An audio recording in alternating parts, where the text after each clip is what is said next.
My name is Dorothy Brennan, and I'm 68 years old. On the evening of September 22, 2024, my granddaughter discovered that my daughter had been trying to kill me for 6 months. It started as an ordinary Sunday. My granddaughter Sophie had stopped by around 5 p.m. to help me organize some boxes in the attic. Sophie was 22, an electrical engineering student in her final year at State Technical University, and the only member of my family who regularly visited without wanting something. "Grandma, your lights have been flickering a lot," Sophie said, as we carried boxes downstairs. "When's the last time you had your electrical panel checked?" "Oh, your mother had an electrician come out back in March," I said. "Said it was routine maintenance." Sophie frowned. "March? That's 6 months ago. These flickers are recent, right?" "They started about 3 weeks ago. Just occasionally. I assumed it was the power company doing work in the neighborhood." "Can I take a look at your panel? It's in the basement utility room, right?" "If you want, sweetheart, but shouldn't a professional grandma? I'm about to graduate with a degree in electrical engineering. I know what I'm looking at." I smiled. Sophie had always been brilliant, sharp, analytical, passionate about her field. Her mother, my daughter Diane, had never understood why Sophie chose engineering instead of something more feminine like marketing or teaching. "Go ahead," I said. "I'll make us some tea." Sophie headed down to the basement with her phone flashlight. I puttered around the kitchen, filling the kettle, selecting teacups. Through the floor I could hear Sophie moving around, then silence. Then I heard something that made my blood run cold, a sharp gasp, followed by what sounded like sobbing. "Sophie," I called down the stairs. "Everything okay?" No answer. I hurried down the basement steps as fast as my 60-year-old knees would allow. Sophie was standing in front of the open electrical panel, her phone's flashlight beam illuminating the wiring inside. Her face was white as paper. She was shaking so hard I could see it from across the room. "Sophie, what? Grandma?" Her voice came out as a whisper. "We need to leave, right now." "What are you talking about?" She turned to me, and I saw terror in her eyes, pure, absolute terror. "Pack a bag, essentials only medication, ID, credit cards, phone charger. We're going to a hotel. We're leaving in 5 minutes. Sophie, you're scaring me, Grandma." She'd never raised her voice to me before. "Someone has rigged your electrical system to kill you. This isn't a malfunction. This is deliberate. This is murder. We have to leave now." My legs went weak. I grabbed the stair railing for support. What do you mean rigged?" "I mean someone with professional knowledge modified your electrical panel to create an arc fault that would start a fire. They bypassed the safety breakers, installed a timer system, and set it to activate when you'd most likely be using hydro appliances. Your thermostat, specifically if you adjust it during peak evening hours. The modified circuit will overload and ignite." "I don't understand. I'll explain everything once we're safe. Right now, we need to go."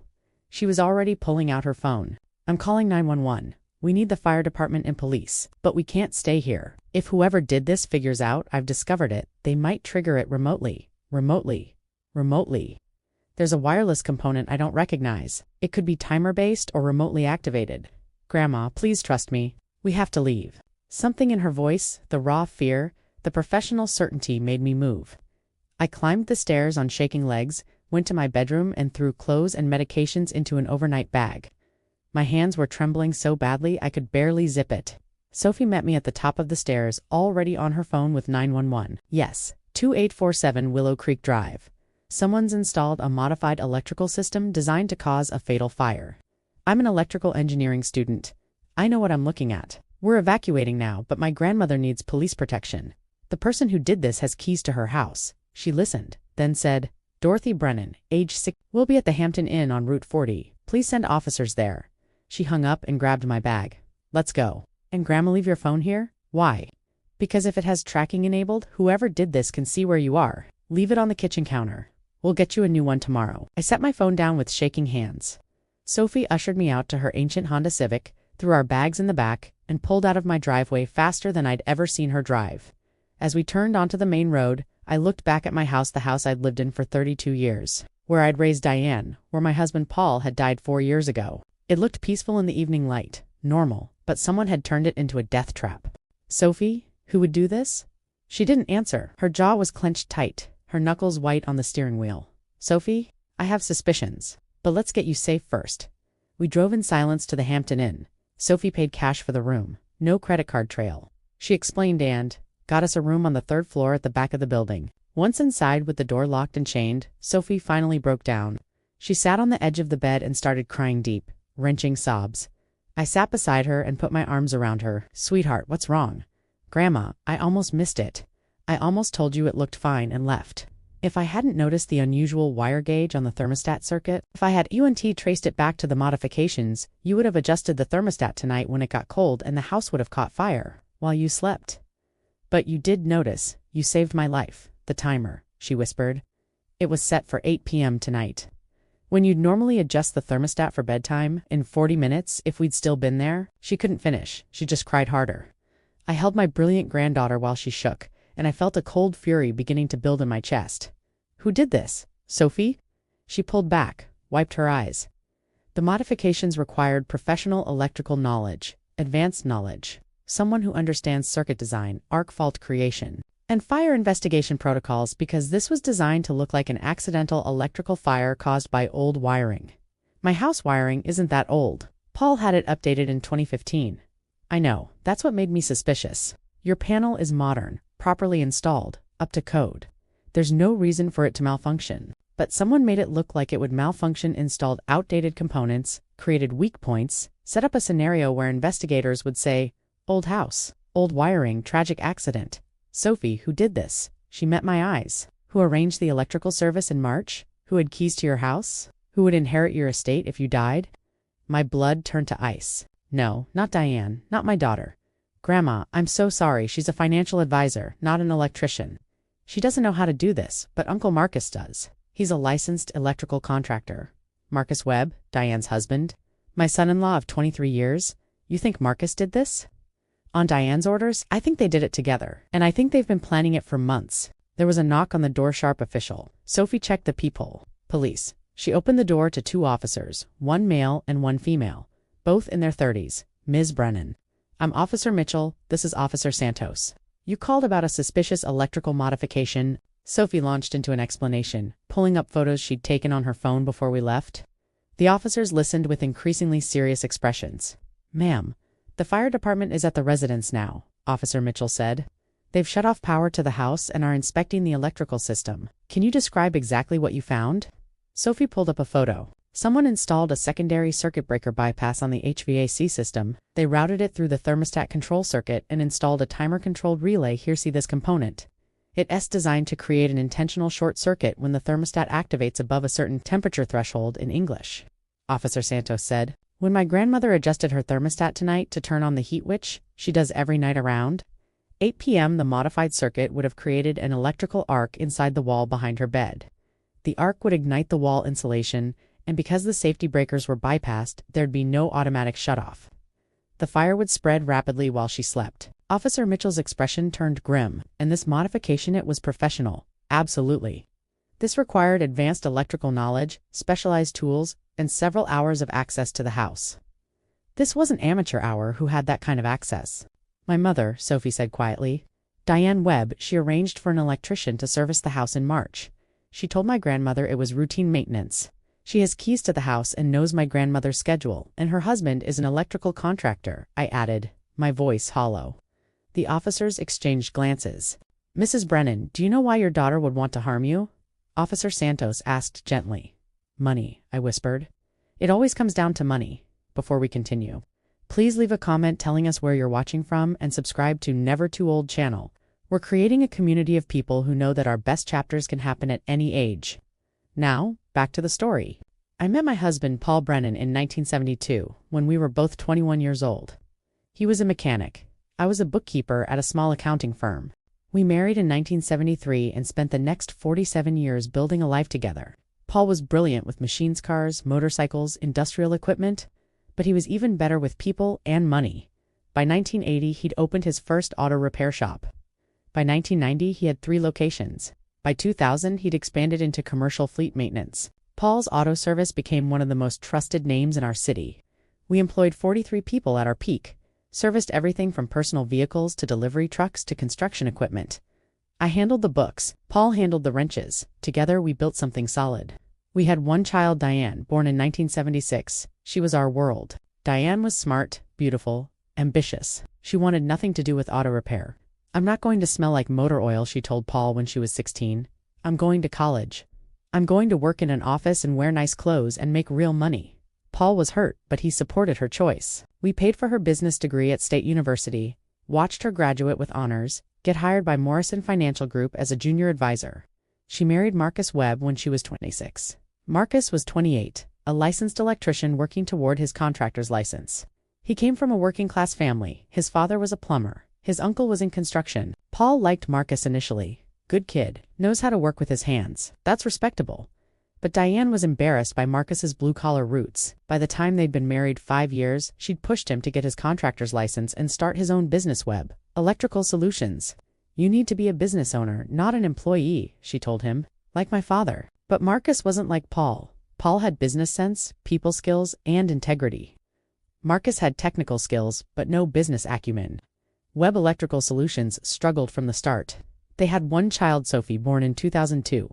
Sophie was brilliant, curious, kind. She took after Paul, loved taking things apart to see how they worked. Asked endless questions about mechanics and electricity and engineering.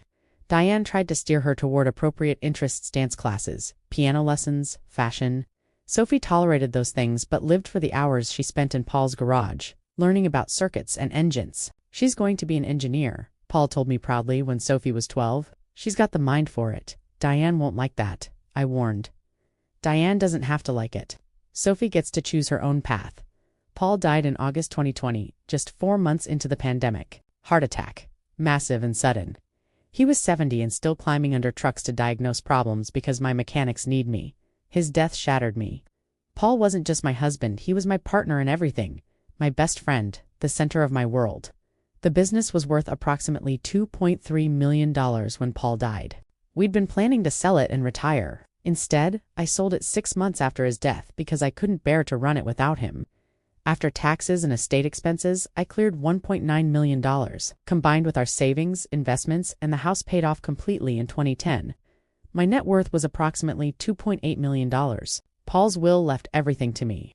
My will, drafted in 2019, left everything to Diane and Sophie in equal shares, $1.4 million each, when I died. Only my attorney knew the exact figures. I'd learned long ago that discussing money with family created problems. Diane had been pressuring me to be generous for years. Mom, you're sitting on millions while Marcus and I struggle, she'd say. We have a mortgage, business loans, Sophie's college tuition. You could help us. I do help. I paid Sophie's first 2 years of college in full. That's different. That's for Sophie. What about us? You're 48 years old. Diane, you and Marcus are professionals. You should be able to support yourselves. That's easy for you to say. You and Dad made millions from a bunch of grease monkeys changing oil. Marcus works twice as hard as Dad ever did and barely breaks even. Your father built that business from nothing, through 40 years of honest work and integrity. Don't you dare diminish what he accomplished. That conversation was 2 years ago. Diane had stormed out and didn't speak to me for 3 months, but she came back. She always came back, because she was waiting for me to die. Sophie was different. Sophie visited because she wanted to, not because she expected anything. She'd call just to chat, show up on Sundays to help with projects, bring me books she thought I'd enjoy. Sophie's the only one who really loved Dad. I told my sister Eleanor once, Diane tolerated him. Sophie adored him. Sophie had chosen electrical engineering specifically because of Paul. Grandpa taught me that. Understanding how things work gives you power, she told me when she declared her major. I want that power. I want to build things and fix things and make things better. Diane had been furious. Electrical engineering. Sophie, you're a beautiful girl. You should be in marketing or communications. Something that uses your personality, not just your brain. My brain is my best asset. Mom, you're throwing away your potential to play with wires like some technician. Grandpa was a technician. He was worth millions. Your grandfather was lucky. He happened to be in the right place at the right time. That's not a career strategy. Sophie had stopped discussing it with Diane after that. Now, sitting in a hotel room while police investigated my house, I thought about all the times Diane had asked about my finances. Mom, have you updated your will recently? Mom, where do you keep your important documents? Mom, you should set up a trust. It's more tax efficient. Marcus and I can help you organize it. Mom, at your age, you should have someone with power of attorney. Just in case, I'd refused every suggestion.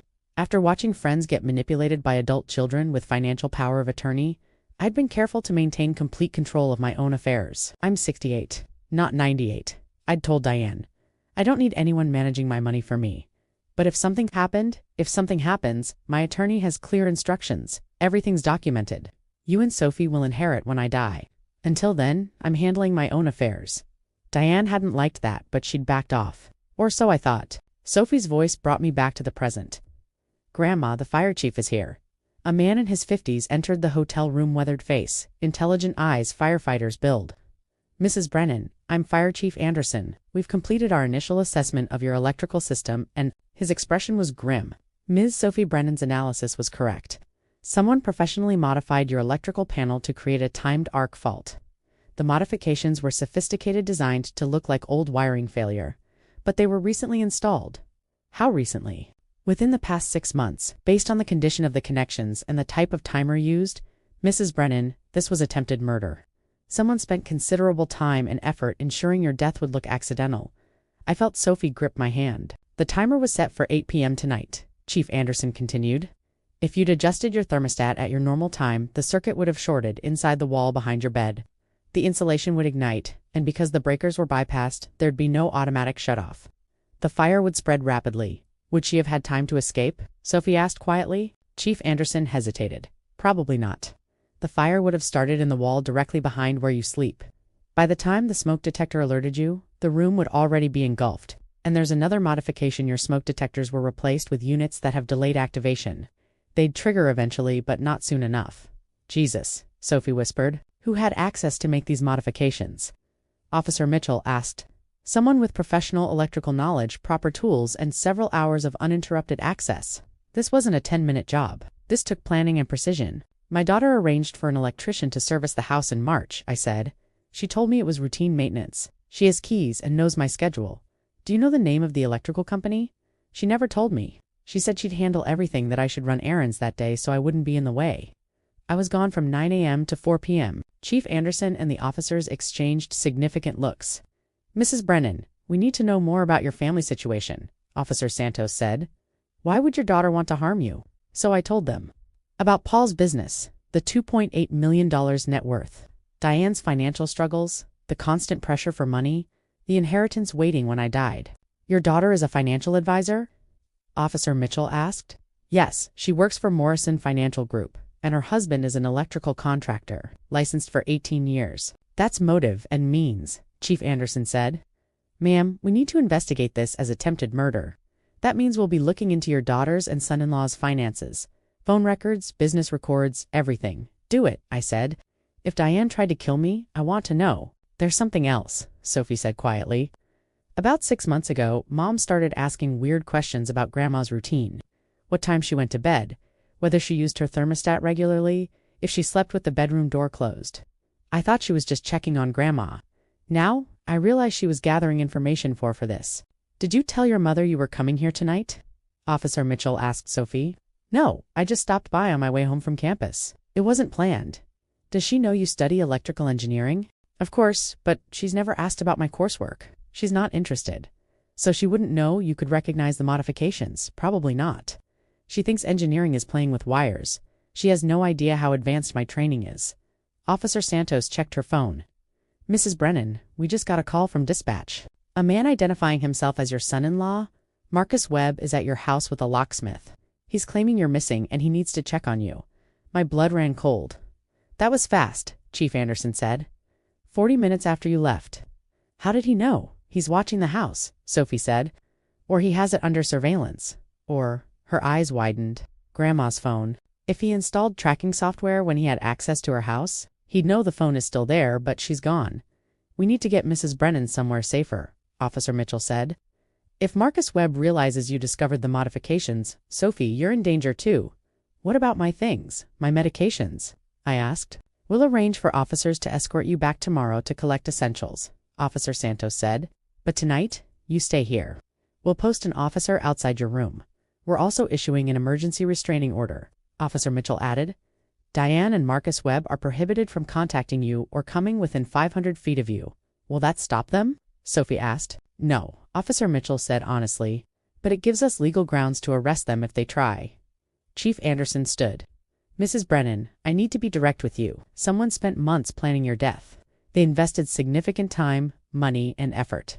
They created a scenario where your death would be ruled accidental, where they'd inherit millions without suspicion. People who plan at that level don't give up easily. What are you saying? I'm saying this isn't over. Your daughter and son-in-law will fight back. They'll claim you're mentally unstable, that Sophie manipulated you, that this is all a misunderstanding. This is going to get worse before it gets better.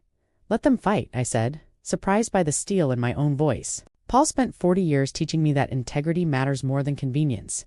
If Diane tried to kill me for money, she's going to face consequences. Good, Chief Anderson said, because we're going to need you to be strong. After they left, Sophie and I sat in silence. I'm sorry, Grandma, she finally said. For what? For having a mother who tried to murder you, for not seeing the signs earlier, for Sophie? I took her hands. You saved my life. You're the only one who loved me enough to actually look at that electrical panel. Diane was counting on everyone, assuming I was just an old lady with old wiring. She didn't count on you. I can't believe Mom would do this. Can't you think about it, sweetheart? The constant pressure for money? The questions about my will? The insistence that I needed help managing my affairs? She's been setting this up for years. Sophie's eyes filled with tears. I don't have a mother anymore, do I? You have me, and you have yourself. That's enough. We ordered room service, neither of us hungry but needing to eat. Sophie set up her laptop and started documenting everything she remembered about the electrical modifications, creating detailed technical notes for the investigation, she explained. And for the lawsuit. Lawsuit. Grandma, attempted murder is a crime, but it's also a civil tort. You can sue Mom and Marcus for damages, emotional distress, cost of repairs, loss of use of your home. You can bankrupt them before they ever see a dime of inheritance. You've thought about this? I'm an engineering student. I solve problems. This is just a different kind of problem. My brilliant granddaughter. Paul would have been so proud. My phone, the new phone Sophie bought me the next morning, rang at 9 a.m. Unknown number. Don't answer it, Sophie said. It might be the police. The police have this number. That's someone else. I let it go to voicemail. A minute later, the notification pinged. Mom, it's Diane. I don't know what Sophie told you, but you need to call me immediately. There's been a terrible misunderstanding. The police are saying horrible things about Marcus and me. Call me, please. I deleted the voicemail without listening to the rest. She knows, Sophie said. She knows we found it. Good. Let her be afraid. The next morning, Detective Sarah Chen arrived at our hotel room. She was a woman in her 40s with sharp eyes and a no-nonsense demeanor. Mrs. Brennan, I'm heading up the investigation into the modifications to your electrical system. I need to ask you some detailed questions, of course. For the next 2 hours, I answered everything. When did Diane arrange the electrical service? March 14th. Who was home that day? No one. Diane insisted I run errands. How long was I gone? 7 hours? Did I see the electrician? No. Did I get a receipt or invoice? No. Diane said she'd handle the payment as a gift. A gift? Detective Chen repeated. She paid for the service that was actually someone installing a murder device in your house. I suppose so. Did you notice anything different after the service? Not immediately, but about 3 weeks ago, the lights started flickering occasionally, and I started having trouble sleeping, waking up with headaches, feeling disoriented. I assumed it was stress or aging. Sophie went pale. Grandma, those are symptoms of low-level carbon monoxide exposure or electrical field disruption. The modifications might have been creating intermittent problems for weeks, building a pattern, Detective Chen said. So when the fire happened and killed you, there'd be evidence of electrical problems leading up to it. Very clever. She turned to Sophie. Ms. Brennan, I need you to walk me through exactly what you found and how you documented it. Sophie pulled up her photos and technical notes. She explained the bypass circuits, the timer relay, the modified breakers, the replaced smoke detectors. This is incredibly detailed, Detective Chen said. You're sure about your analysis? I'm certain. I've been studying electrical systems for 4 years. I've done internships with 2 major engineering firms. I know what code-compliant wiring looks like. This was modified by a professional to create a specific failure pattern. Could your stepfather, Marcus Webb, have done this work? Absolutely. Uncle Marcus has been a licensed contractor for 18 years. He specializes in residential electrical systems. He has all the tools and knowledge necessary. Would he need your mother's help? He'd need information about Grandma's routine, access to the house, and a cover story for why an electrician was there. Mom provided all of that. Detective Chen made notes. We've subpoenaed Marcus Webb's business records, phone records, and financial records. We're also looking into whether he filed permits for any work at this address. I'm betting he didn't, Sophie said. Unpermitted work wouldn't show up in city records. No paper trail. Unless he paid someone to help, Detective Chen said. Professional work like this usually requires 2 people. We're checking if any of Marcus's employees were paid off the books around March. Over the next week, the evidence mounted. Detective Chen's team discovered that Marcus Webb had withdrawn $15,000 in cash from his business account on March 10th, 4 days before the electrical service at my house. When questioned, he claimed it was for materials on a large job. He couldn't produce receipts. They found text messages between Diane and Marcus from February 2024. Diane, we're out of time. The mortgage is 3 months behind. Marcus, I know. I'm working on the solution. Diane, how long? Marcus, 2 months to set up. Then we wait for the right moment. Diane, it has to look natural. Marcus, it will. I've done the research. No one will question it. Research. I asked when Detective Chen showed me the messages. What research? We're looking into that. But Mrs. Brennan, these texts establish premeditation. They were planning this at least 7 months ago. More evidence came from financial records. Diane and Marcus were drowning in debt. Their house, purchased in 2019 for $675,000, had a mortgage balance of $640,000. Monthly payment, $4,100. Marcus's business, Web Electrical Solutions, was failing. Revenue down 40% over 3 years. Multiple vendors threatening legal action for unpaid bills, payroll taxes owed to the IRS. Diane's income as a financial advisor was commission-based. In a down market, she was barely making $45,000 per year. They were burning through savings just to keep the mortgage current, Detective Chen explained. Credit cards maxed out, home equity line tapped out, they were facing foreclosure within 6 months, so they decided to kill me instead of asking for help. Mrs. Brennan, you have $2.8 million, split between your daughter and granddaughter. That's $1.4 million each, more than enough to solve all their financial problems. But they'd have to wait for me to die naturally, which could be 20 years, exactly. And they didn't want to wait. Sophie found something else, something that made my blood run cold. Grandma, I accessed Mom's computer. She gave me the password years ago for tech support. I found a spreadsheet she showed me. It was titled Estate Planning Scenarios and dated January 15, 2024. The spreadsheet calculated my net worth, estimated inheritance taxes, projected liquidation values for my assets, and calculated monthly income from investing $1.4 million at various interest rates. She was planning what to do with your money before you were even dead, Sophie said, her voice shaking. Look at this tab, Detective Chen said, clicking to a second sheet. She's also calculated life insurance payouts. Mrs. Brennan, do you have life insurance? A small policy? $100,000? Paul insisted I keep it even though we didn't need it. Who's the beneficiary? Diane? Detective Chen's expression darkened. So the plan was, kill you in an apparent electrical fire, inherit $1.4 million from your estate, and collect $100,000 in life insurance. $1.5 million total. That's why they needed it to look accidental, Sophie said. Life insurance doesn't pay out for murder, but it pays out for accidental death. I finished. We also found evidence of Diane researching electrical fires. Her browser history, obtained through a warrant, showed searches for how common are electrical fires in older homes? Do smoke detectors always work in electrical fires? Inheritance timeline after house fire death? Life insurance payout for accidental death. Can police tell if electrical fire was intentional? She researched everything, Sophie said, looking sick. She planned every detail. The investigation expanded. Detective Chen discovered that Marcus had worked on another house fire case 5 years ago. A 71-year-old man named Gerald Foster died in an electrical fire in 2019, Detective Chen told us. Marcus Webb had done electrical work on his house 2 months before the fire. The death was ruled accidentally OLOD wiring, space heater malfunction. But Foster's daughter always suspected something was wrong. Did she investigate? She pushed for it, but there wasn't enough evidence. The house was too badly damaged. Foster's daughter eventually gave up. Was there a financial motive? Foster was worth about $400,000. His daughter inherited everything. She used some of the money to expand her business that Marcus Webb's company did electrical work for at a steep discount. You think Marcus killed Gerald Foster too? I asked. I think it's worth investigating. If we can establish a pattern that Marcus has done this before, it strengthens our case against him. Detective Chen tracked down Gerald Foster's daughter, Linda Foster Martinez. Linda agreed to review the file and met with us 3 days later. My father died in his sleep, Linda said, her voice tight. They said a space heater in his bedroom malfunctioned and started a fire, but my father was meticulous about safety. He'd never leave a space heater running at night. Who did electrical work on his house before the fire? Detective Chen asked.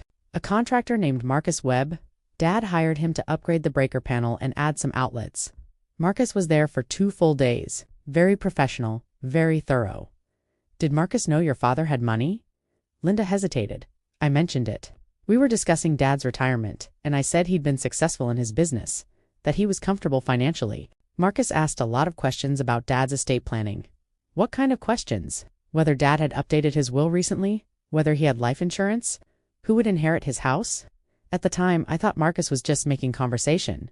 Now, her voice broke. Now, I think he was gathering information. Your father's fire was in November 2019, Detective Chen said.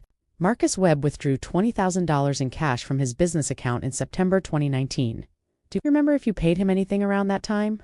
I gave Marcus $8,000 for the electrical work, by check. I have the receipt. So where did the other $12,000 go? Linda went pale. You think someone else was involved?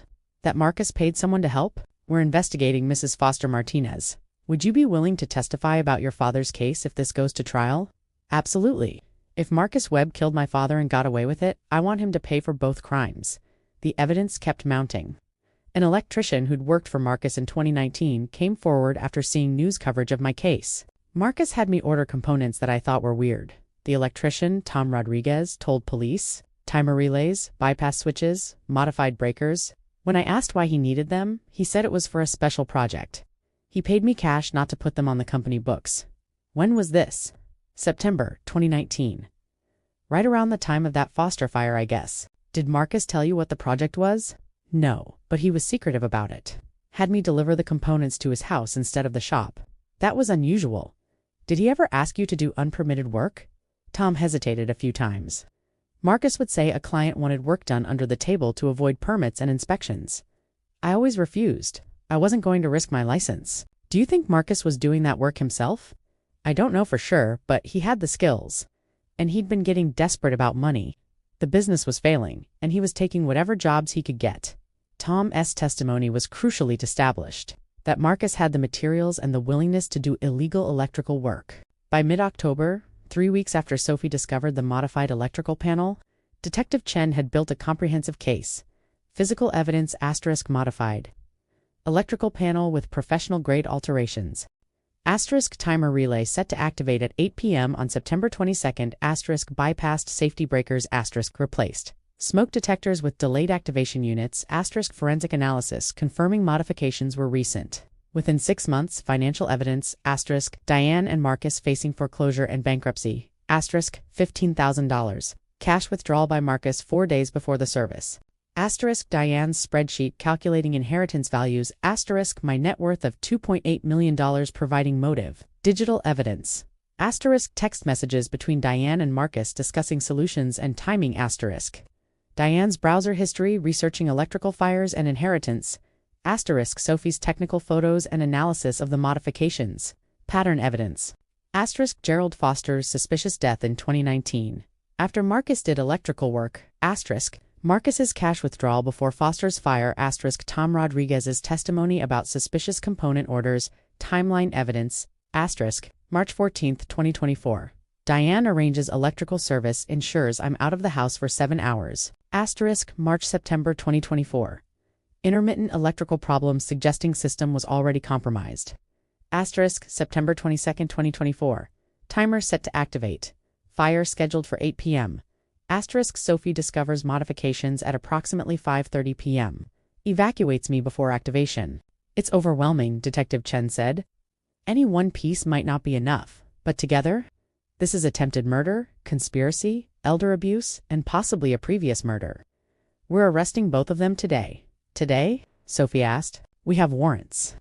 Diane Webb and Marcus Webb will be arrested for attempted murder, conspiracy to commit murder, and elder abuse. Marcus will also be charged as a person of interest in Gerald Foster's death. What happens now? I asked. They'll be arraigned. Bail will be set. And then we build toward trial. Mrs. Brennan, I need to warn you, this is going to be brutal. Your daughter will claim you're mentally declining, that Sophie manipulated you, that this is all a misunderstanding. Let her try, I said. I survived 47 years married to a mechanic. I learned how to be tough. Good, you're going to need it. The arrests happened on October 14th. Police arrested Diane at her office at Morrison Financial Group. Arrested Marcus at a job site. Both were charged with attempted murder, conspiracy to commit murder, elder abuse, and fraud. Bail was set at $750,000 each high because of flight risk and danger to the victim. Neither could post it. Their assets were tied up in their failing house and business. Their credit cards were maxed. Their savings were gone. They stayed in jail. The news coverage was extensive. Financial advisor and electrical contractor accused of plotting mother's death. Read one headline. Daughter allegedly rigged elderly mother's house to explode. Read another. My new phone exploded with messages from friends, former colleagues, people I barely knew. Everyone was horrified, but the person I most wanted to hear from never called. Actually, that's not true. Diane called from jail, using her one phone call. Sophie answered by accident, not recognizing the jail's number. Sophie, thank God. Put your grandmother on the phone. No. Sophie, there's been a terrible mistake. We didn't do anything wrong. Marcus was trying to help Grandma by upgrading her electrical system. That college professor or whoever looked at the panel must have misunderstood. I'm not a professor, Mom. I'm your daughter, and I didn't misunderstand anything. I found a professionally installed murder device. I documented it. I saved Grandma's life. You're being manipulated by who? By reality? By evidence? By the timer that was set to kill Grandma at 8 p.m. that night? Sophie, please, you have to believe me. I would never hurt my mother. I love her. You love her? $2.8 million. That's what you love. That's not true. Sophie, you're my daughter. I'm the granddaughter of Dorothy and Paul Brennan. They taught me integrity. You taught me what happens when people value money over family. Sophie's voice was ice cold. Don't call again. She hung up. Are you okay? I asked. No, but I will be. My attorney, Robert Mitchell, was a no-nonsense man in his 60s who'd handled Paul's estate. Dorothy, someone tried to murder you, he said when we met at his office. That means we need to do 3 things immediately. Protect you legally, protect you financially, and ensure Diane and Marcus can never benefit from their crimes. How do we do that? First, emergency protective orders already done. Second, we freeze any assets they might have access to. Third, we update your will to explicitly disinherit Diane. Can I do that? Absolutely. And we'll document exactly why attempted murder disqualifies her from inheriting under the Slayer statute. Even if she's acquitted criminally, the civil standard is lower. We can keep her from getting a dime. What about Sophie? Sophie's already in the will for half your estate. We'll change it so she gets everything. With provisions for any children she might have in the future, Diane will fight it. Let her try. We have overwhelming evidence of her crimes. No court will award her inheritance money after she tried to murder you for it. Robert also helped me hire a private investigator named James Park. I want to know everything. I told James every detail about Diane's and Marcus's finances, their communications, their plans. I want to know if there were other victims. I want to know how long they'd been planning this. I'll find out, James promised. Over the next 6 weeks, James uncovered devastating information. Marcus Webb had been researching electrical fire techniques for 3 years. His browser history showed searches dating back to 2021. Asterisk, how to create undetectable electrical fire. Asterisk, ARC, fault patterns in residential fires. Asterisk, do fire investigators check for timer devices? Asterisk, statute of limitations, arson, murder. He'd been learning how to do this for years, James told us. This wasn't a desperate last-minute plan. This was calculated, researched, perfected. James also found evidence that Marcus had consulted with an arsonist, a former contractor named Danny Pierce, who served time for insurance fraud involving arson. Pierce was released from prison in 2020, James explained. Marcus's phone records show he called Pierce 17 times between January and March 2024. We do want to know what they discussed, but Pierce has expertise in making fires look accidental. Can Pierce be charged? Robert asked. Possibly, if we can prove he provided advice or assistance. The DA is looking into it. Most damning, James found a life insurance policy I didn't know about. Dorothy, in January 2024, Diane took out an additional life insurance policy on you, James said, showing me documents, a $500,000 policy with her as the beneficiary. She can't do that without my signature. She forged it. Look at this signature, it's close to yours, but the stroke patterns are wrong. She practiced several times. We found the practice sheets in her office. So the plan was to kill me and collect $600,000 in life insurance on top of the inheritance. Exactly. She'd get $1.4 million from your estate, plus $600,000 in insurance. $2 million total. That would solve all her financial problems. She forged my signature on a life insurance policy. That's fraud. It's identity theft, fraud, and conspiracy. More charges to add to the attempted murder. Sophie made her own discoveries. Grandma, I hacked Mom's cloud storage. Don't ask how. It's not strictly legal, but I was careful. She has documents titled after Mom's estate with plans for how to spend the inheritance.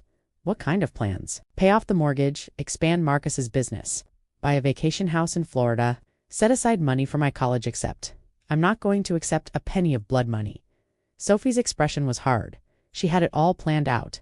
Where she'd spread your ashes, what she'd say at your funeral, how she'd play the grieving daughter. Did she write a eulogy? Yes. Sophie pulled it up. Want to hear it? No, I don't think I could stomach it. She wrote about how much she loved you, how you were her role model, how she'd cherish your memory forever. It's disgusting. People often write what they wish was true instead of what is. By early November, 6 weeks after my near death, the prosecution had an overwhelming case. But Diane and Marcus had something else: desperation, and the preliminary hearing was scheduled for November 18th. Diane and Marcus would appear before a judge to determine if there was enough evidence to proceed to trial. Their attorney, a public defender named Richard Hayes, had been trying to negotiate a plea deal. The prosecution wasn't interested. We have them cold, Assistant DA Patricia Morgan told us. Attempted murder, conspiracy, elder abuse, fraud, forgery. They're looking at 25 to life if convicted on all counts. We're not offering deals. What if they agree to testify against each other? Robert asked. Then maybe we'd consider 15 to 20 for the one who cooperates, but they'd both have to serve significant time. The day before the preliminary hearing, I got a message through my attorney. Dorothy, Diane wants to speak with you in person, with attorneys present. Absolutely not. She says she wants to apologize, that she'll admit everything if you'll just hear her out. It's a trap, probably. But it might be worth hearing what she has to say. If she makes admissions with witnesses present, that's evidence. Against my better judgment, I agreed. The meeting was arranged at Robert's office. Diane would be transported from jail with her attorney. Sophie insisted on coming. I want to hear what she has to say, Sophie said. I want to see if she's capable of telling the truth. Diane arrived in an orange jumpsuit, hands cuffed, looking 20 years older than the last time I'd seen her. Her hair was unkempt. Her face was gaunt. She'd lost weight. She looked at me and started crying immediately. Mom, I'm so sorry. I said nothing. I never meant for it to go this far. I was desperate. We were losing everything. The house, the business, our savings. I didn't know what else to do. You could have asked for help. I did. I asked you for money dozens of times. You always said no. I said no to giving you cash to waste on maintaining a lifestyle you couldn't afford. I would have helped you downsize, refinance, make better financial decisions. But you wanted a bailout, not advice. You're sitting on millions while your daughter drowns. So you decided to kill me? Diane flinched. It wasn't supposed to be like this. Marcus said it would look like an accident. No one would know. You'd die peacefully in your sleep, and we'd inherit what should have been ours anyway. What should have been yours? I'm 68 years old and in excellent health. I could live to 90. Did you plan to wait 20 years? We didn't have 20 years. We were months away from foreclosure. So your timeline mattered more than my life. Diane was crying harder now. I know what I did was wrong. I know it. But Mom, you have to understand. I was desperate. We'd lost everything. Our credit was destroyed. We were going to be homeless. And whose fault is that? It's the economy. It's bad luck. It's Marcus's business failing. It's not fair that you have so much, while we have nothing. Life isn't fair, Diane. Paul and I worked for 47 years to build what we had. We lived below our means. We saved, we invested. We made smart decisions. You and Marcus did the opposite, bought a house you couldn't afford, ran a business without proper management, spent money you didn't have. Your financial problems are the result of your choices, so I deserved to lose everything. You deserved to face the consequences of your decisions. What you didn't deserve, what no one deserves, is to murder your mother to avoid those consequences. Diane looked at her attorney. Can we make a deal? If I testify against Marcus, will they reduce the charges? No, Patricia Morgan said from across the table.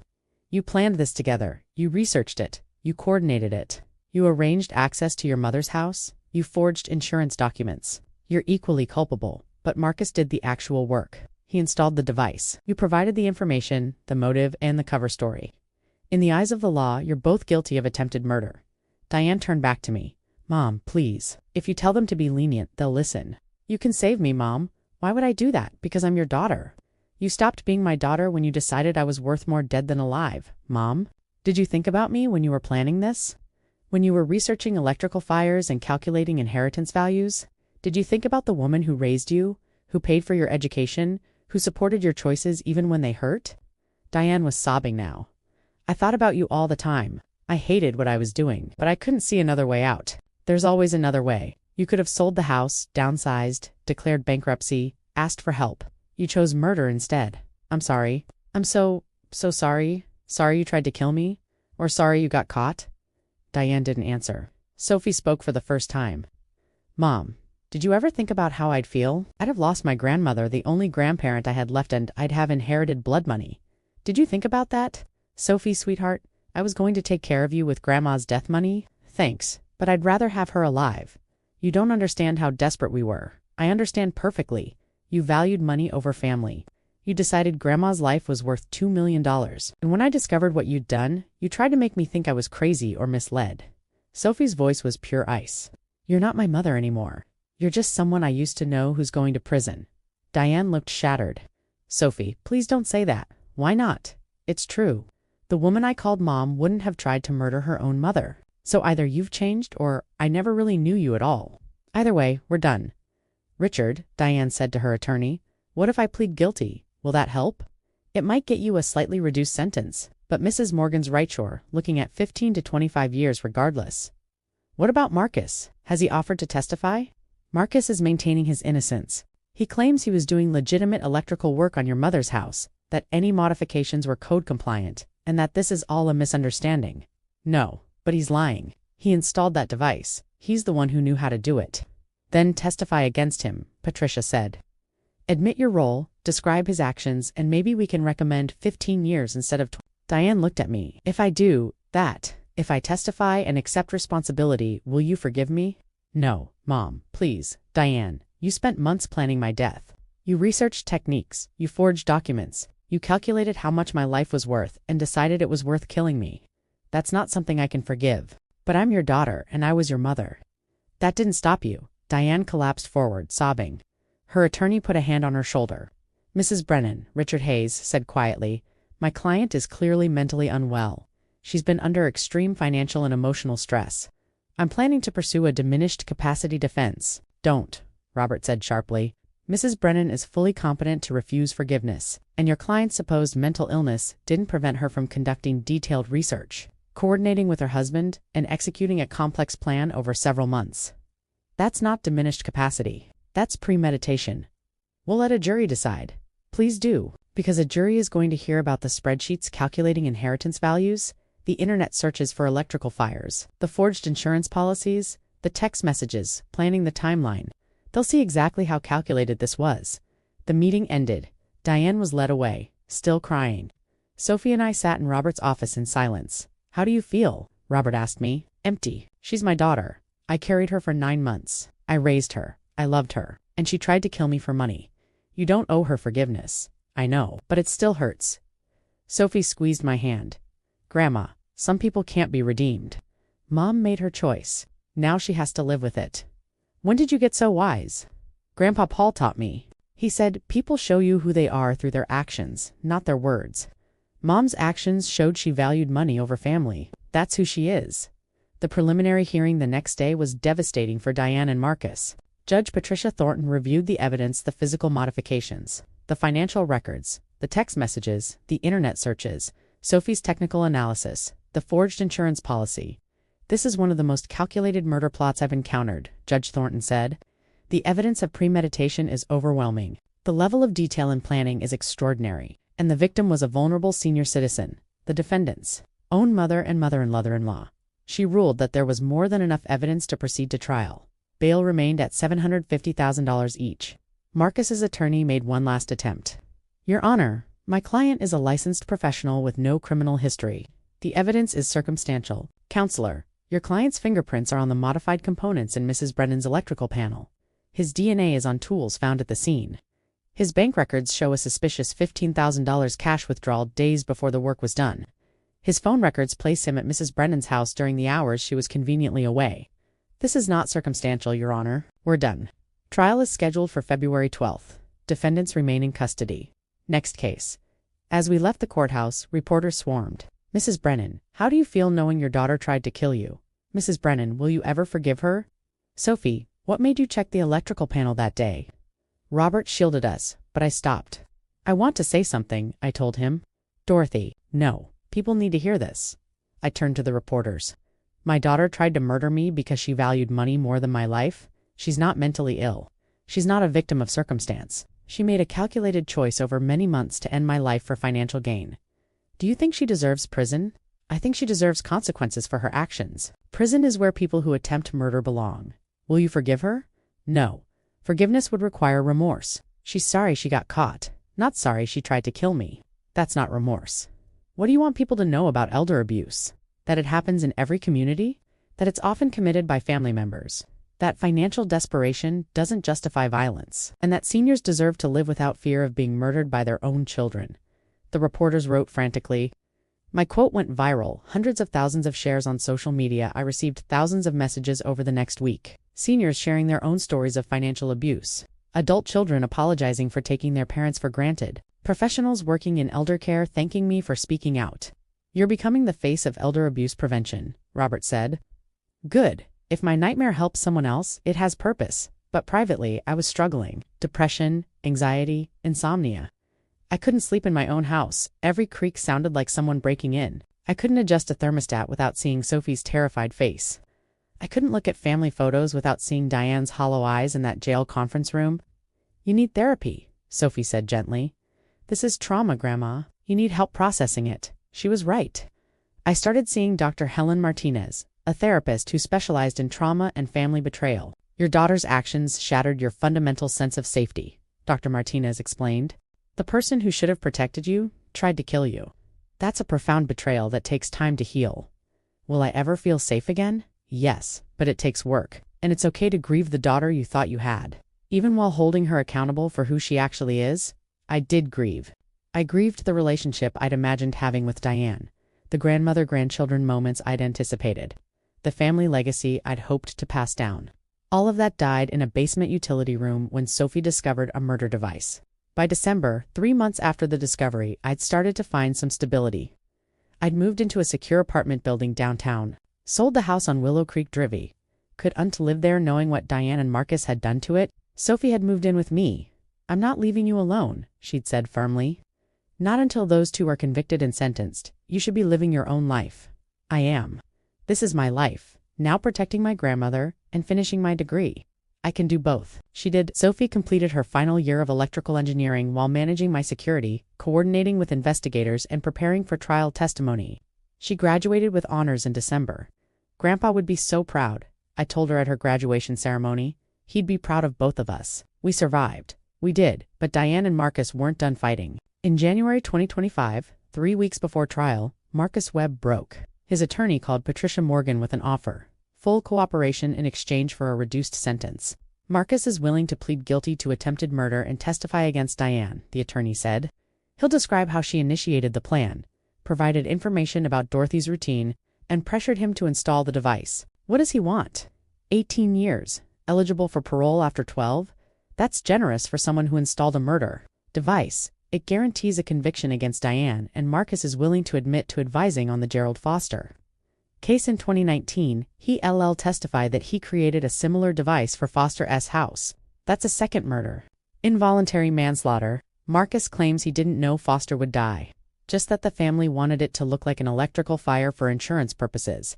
That's still murder. He'll plead to involuntary manslaughter, serve the time consecutively. 20 years total, 12 for Dorothy's attempted murder, 8 for Foster's death. Patricia consulted with me. Dorothy, this deal would put Marcus away for 2 decades. He'd be 73 when he gets out, and his testimony would destroy Diane. Will Diane go to prison too? Absolutely. With Marcus's testimony, she has no defense. She'll get 25 to life. Take the deal, I said. Marcus's testimony was recorded in a deposition that lasted 6 hours. He described everything. Diane approached me in January 2024. She said we were going to lose the house, that her mother was sitting on millions while we struggled, that there had to be a way to speed up the inheritance. I told her I'd worked on something similar before the Foster case. She asked if I could do it again. What was your role in the Gerald Foster death? Foster's daughter Linda wanted it to look like an electrical fire for insurance purposes. I installed a device in Foster's space heater that would overheat and ignite. It worked. Foster died. Linda collected insurance and inheritance. Did you feel guilty? At the time, I convinced myself Foster was old and would die soon anyway. Now, I know that's not justification. I killed a man. What about Dorothy Brennan? Diane gave me Dorothy's schedule, her habits, her routine. She told me Dorothy adjusted the thermostat every night at 8 p.m. She arranged for Dorothy to be out of the house on March 14th so I could install the device. She checked in with me daily to make sure everything was on schedule. Did Diane know you'd done this before? Yes. I told her about the Foster case. She said it was perfect, that if it had worked once, it would work again. Did you have any hesitation about killing your mother-in-law? Of course, but Diane kept saying we had no choice, that we'd lose everything, that Dorothy would never help us, that this was the only way. She was very persuasive. Did Diane participate in installing the device? She did the research. She found information about electrical fires, about timing devices, about making it look accidental. She created a plan and I executed it. Why are you testifying now? Because I'm going to prison either way. But maybe if I tell the truth, Dorothy can have peace. And maybe it'll stop Diane from manipulating someone else the way she manipulated me. When I listened to the recording, I felt sick. Diane planned every detail. I said to Sophie, she researched it, coordinated it, pressured Marcus into doing it. I know, she was the mastermind. Marcus was the tool. They both deserve prison. They're both going to get it. With Marcus's testimony, Diane's attorney advised her to plead guilty. We can't win at trial, Richard Hayes told her. Your husband is testifying against you. The physical evidence is overwhelming. The financial records establish motive. We need to negotiate the best deal we can. Diane refused. I'm not pleading guilty. I didn't do anything wrong. Marcus is lying to save himself. Diane, he has texts and emails from you discussing the plan. Those are taken out of context. He has recordings of you discussing Gerald Foster's death and saying you wanted to do the same thing to your mother. Recordings? What recordings? Marcus recorded 3 conversations with you in February and March 2024 where you explicitly discussed killing your mother. He kept them as insurance in case you tried to back out. Diane went white. He was recording me. Yes, and those recordings will be played at trial unless you take a plea. What kind of deal are they offering? 20 years? Eligible for parole after 15? You plead guilty to attempted murder, conspiracy, elder abuse, and fraud. You serve the time. When you get out, you're 64 years old. You might have a few years left to rebuild. And if I go to trial, you'll be convicted and sentenced to life without parole. Diane took the deal. On January 28, 2025, Diane Webb and Marcus Webb appeared in court for their plea hearings. I attended with Sophie and Robert. The courtroom was packed. Reporters, my supporters, some of Marcus's former clients, Linda Foster Martinez representing her father. Judge Thornton presided. Mr. Webb, please stand and state your plea. Marcus stood, looking broken and aged. Guilty, Your Honor, to all charges? Yes, Your Honor. Attempted murder of Dorothy Brennan, conspiracy to commit murder, elder abuse, and involuntary manslaughter in the death of Gerald Foster. Mr. Webb, you must describe what you did. Marcus's voice was flat. In January 2024, my wife Diane approached me about arranging her mother's death to collect inheritance. I agreed. I used my electrical expertise to modify Dorothy Brennan's home electrical system to create a timed arc fault that would cause a fatal fire. I installed the device in March 2024 and set it to activate on September 22 at 8 p.m. The plan failed when my stepdaughter Sophie discovered the device and evacuated Dorothy. Why did you do this? We were facing foreclosure and bankruptcy. We thought inheriting Dorothy's estate would solve our financial problems. Do you have anything to say to Mrs. Brennan? Marcus looked at me for the first time. I'm sorry, what I did was unforgivable. I don't expect you to forgive me. I just want you to know that I regret it every day. I felt nothing. His apology was empty words. And what about Gerald Foster? Judge Thornton asked. In 2019, I installed a similar device in Gerald Foster's home at the request of his daughter, Linda. Foster died in an electrical fire. I was paid $12,000. I've carried that guilt for 5 years. Linda Foster Martinez was crying in the gallery. Very well. You're remanded to custody pending sentencing.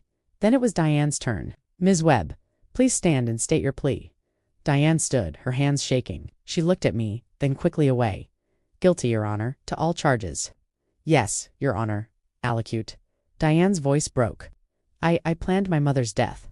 I researched methods. I coordinated with my husband Marcus to install a device that would kill her in a fire. I forged insurance documents to increase the payout. I arranged access to her house.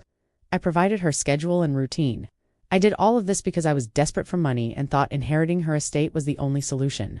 Did you consider other options? Not seriously. I was so focused on the financial problems that I convinced myself this was the only way. Do you have anything to say to your mother? Diane finally looked at me, tears streaming down her face.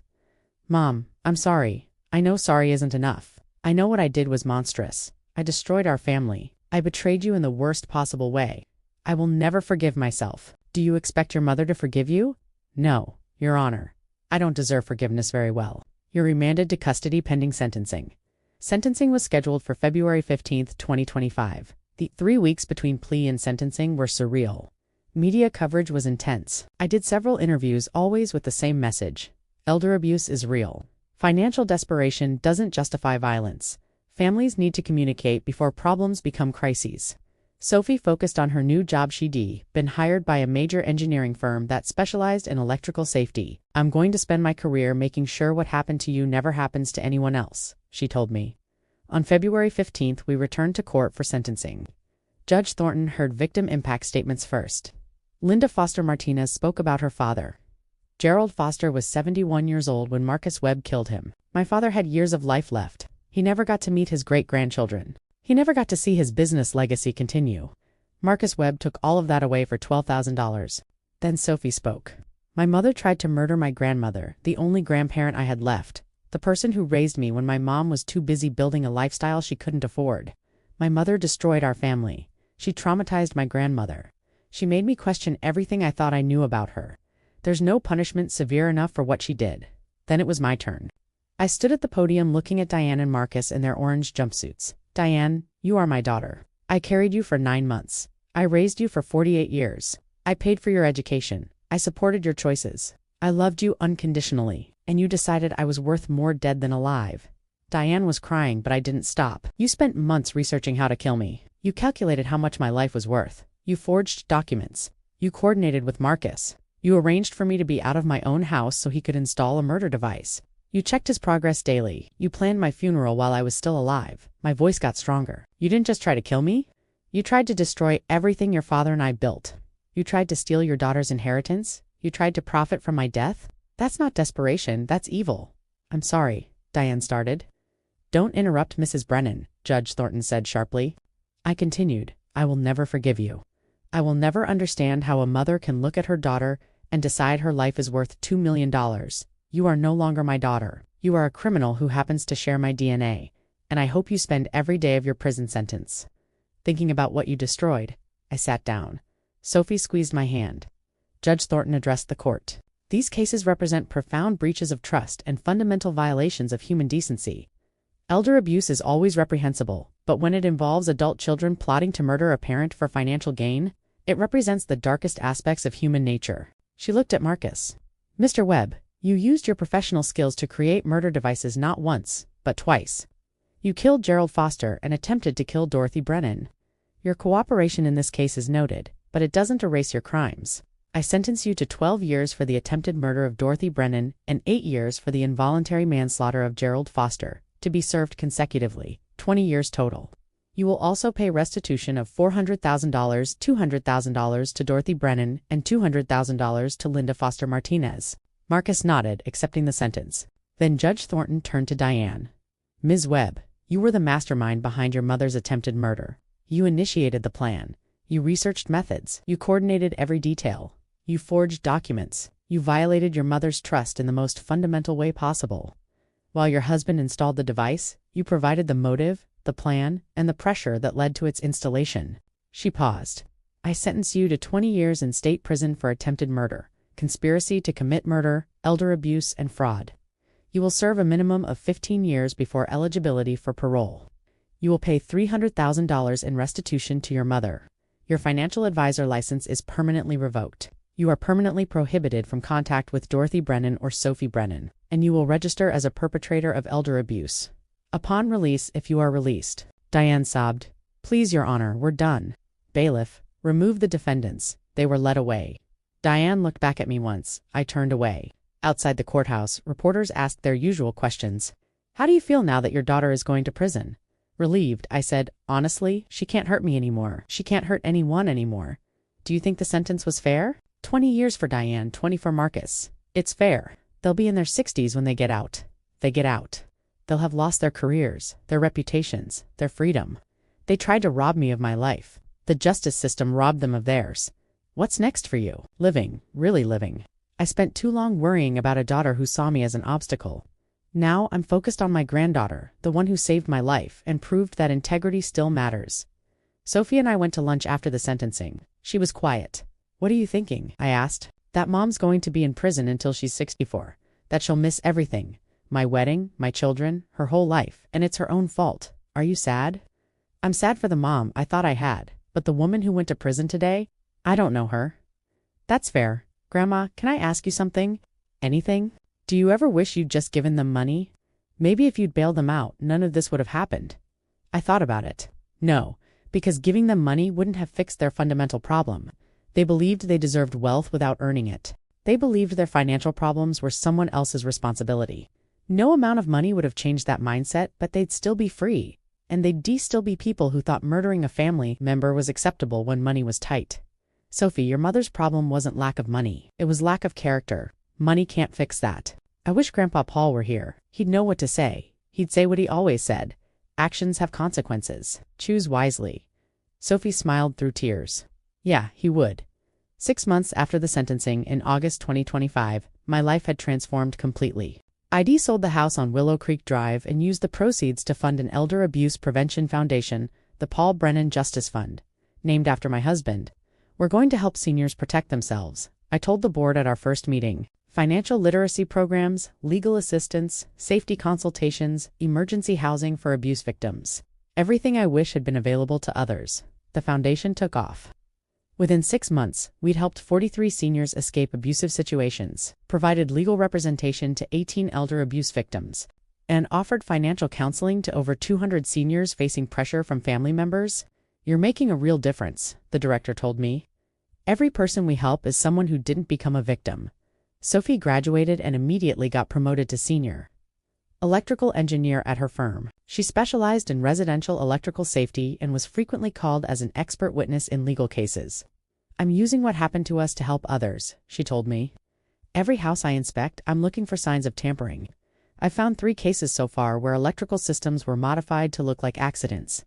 3 cases, all involving adult children and elderly parents. All motivated by inheritance. 1 we caught before anyone was hurt. The other 2, the parents had already died, but we proved it wasn't accidental. The families are getting justice now. Your grandfather would be so proud. I hope so. I'm trying to honor his legacy. Fix what's broken, protect the vulnerable, stand up for what's right. We'd also rebuilt our family and our terms. Sophie got engaged in July 2025 to a fellow engineer named David Chen. He was kind, smart, and understood what we'd been through. Mrs. Brennan, David said. The first time we met, Sophie told me everything. I want you to know, I'm not after money or inheritance. I love Sophie for who she is, and I promise I'll spend my life protecting her and supporting both of you. Call me Dorothy, I said, and thank you. But understand this. Sophie's inheritance is protected in a trust that she controls completely. If you ever try to manipulate her financially, you'll have me to deal with. Understood? And I wouldn't anyway. He meant it. David came from a working-class family like Paul had. His father was a plumber, his mother was a nurse. He understood the value of honest work. Their wedding was in May 2026. Small, intimate, beautiful. I walked Sophie down the aisle, because you're both my parents now, Grandma.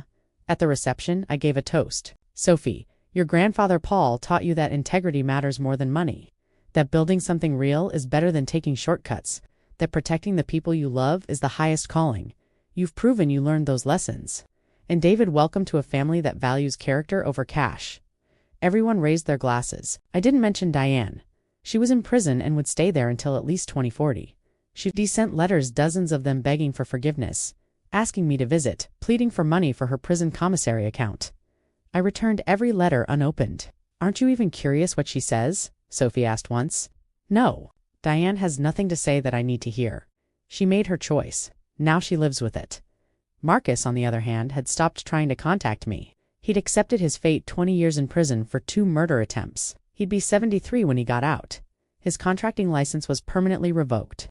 His business was bankrupt. His reputation was destroyed. Linda Foster Martinez became a friend.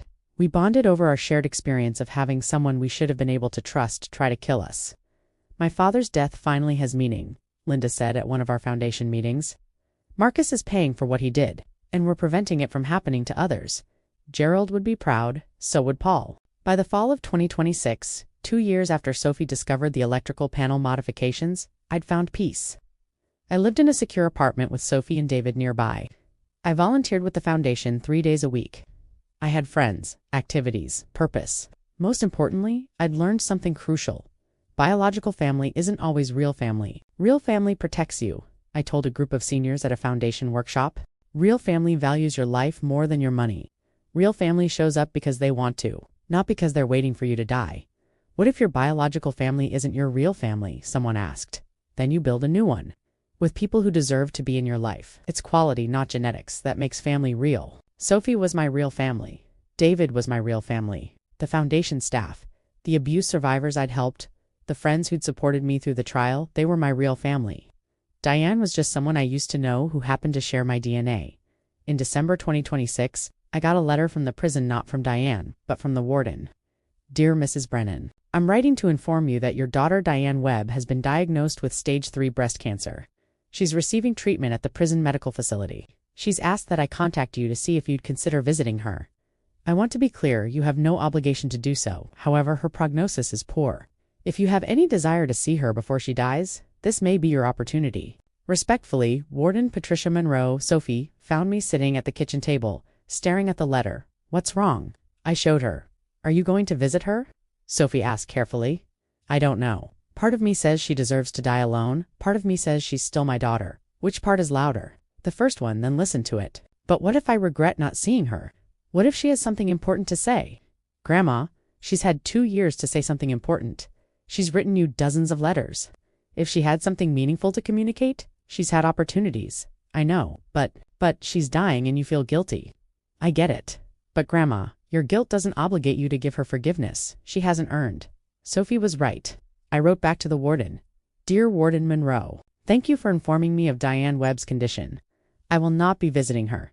She tried to murder me for money. Her current medical crisis doesn't change what she did or earn her my forgiveness. If she wants something from me, she can write it down. I may or may not read it. Respectfully, Dorothy Brennan. Diane died 3 months later, in March 2027. The prison sent notification. There was no funeral, Marcus was still in prison, Sophie refused to attend, and Diane had burned bridges with everyone else in her life.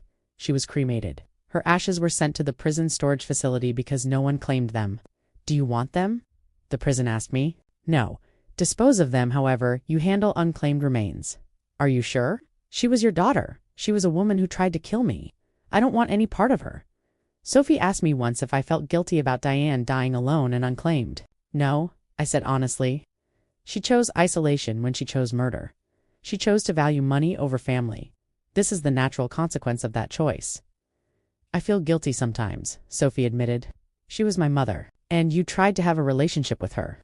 You visited her in jail before the trial. You offered to maintain contact if she showed genuine remorse. She couldn't do it. She just kept making excuses and asking for money. You gave her chances. She refused them. I know, but it still hurts. That's because you're a good person. Good people feel pain even when it's not their fault. By the summer of 2027, 3 years after the discovery, life had settled into a new normal. Sophie and David had bought their first house, a modest home they could actually afford, unlike Diane and Marcus's overextended mansion. They were expecting their first child in October. We're naming him Paul, Sophie told me, after Grandpa. We want him to know about the man who taught us integrity. I cried. Your grandfather would be so honored. Will you tell him stories? About Grandpa's business? About how you built everything together? Every day? I'll make sure he knows what real work looks like, what real family looks like, what real values look like. The foundation was thriving. We'd helped over 300 seniors in 3 years. We'd contributed to 15 successful prosecutions of elder abusers. We'd changed laws in our state to require better oversight of electrical work in seniors' homes. You've created a legacy, Robert Mitchell told me. Paul would be so proud. I'm just doing what should have been done already. Protecting vulnerable people shouldn't be revolutionary, but it is, because you're doing it. Marcus was still in prison. He'd have 15 years left on his sentence. I'd heard through Linda that he'd become religious, attending every prison chapel service, reading scripture, trying to find redemption. Do you think he's genuinely changed? Linda asked me once. I don't know, and I don't care. Whether he's changed or not doesn't affect me. He's in prison. He can't hurt anyone. That's all that matters. Do you think about him sometimes? Mostly I think about how he fooled me for 23 years. How I welcomed him into my family, trusted him with my house keys, believed he was a decent person. How wrong I was, you couldn't have known. I should have seen signs. The financial irresponsibility, the willingness to cut corners, the resentment toward people who succeeded. But I gave him the benefit of the doubt because he was family. Family isn't always what it seems. No, it's not. In October 2027, Sophie gave birth to Paul Frank Chun, named after both my husband and my son-in-law's father. I held my great-grandson in the hospital and felt something I hadn't felt in 3 years, pure, uncomplicated joy. "Hello, little one," I whispered. "I'm your great-grandma, and I'm going to tell you all about your great-grandpa Paul. He was the best man I ever knew." Sophie watched me with tears in her eyes. "I wish he were here. He is. He's in you, in David, in this baby. He's in every choice we make to value integrity over convenience, and in every senior we help through the foundation." Exactly as I held baby Paul, I thought about everything that had happened. The discovery, the arrests, the trial, the sentencing, the betrayal, the fear, the grief, the slow rebuilding. "Was it worth it?" Sophie asked quietly, reading my mind. "Surviving?" "Absolutely." "Standing up to Diane and Marcus?" "Yes." "Building something new from the wreckage?" "Yes." "Do you forgive them?" "No, and I never will. Forgiveness isn't about them, it's about me. And I don't need to forgive them to move forward. Good, because they don't deserve it. No, they don't." Baby Paul yawned and settled against me, his tiny hand curling around my finger. "Welcome to the family, little one," I whispered. "The real family, the one that values life over money, the one that protects instead of destroys, the one your great-grandpa built. That's my story. My daughter tried to murder me, and my granddaughter saved my life. Justice was served. I rebuilt my life surrounded by people who actually deserve to be called family. I'm 71 years old now. I'm healthy, active, financially secure, and surrounded by love. I have a great-grandson who will grow up hearing about his great-grandfather's integrity. I have a foundation that helps people avoid what almost happened to me. Most importantly, I learned that family is defined by actions, not biology. That survival means building something new from the ashes of betrayal. And that the best revenge isn't vengeance, it's living well. So, that's my story.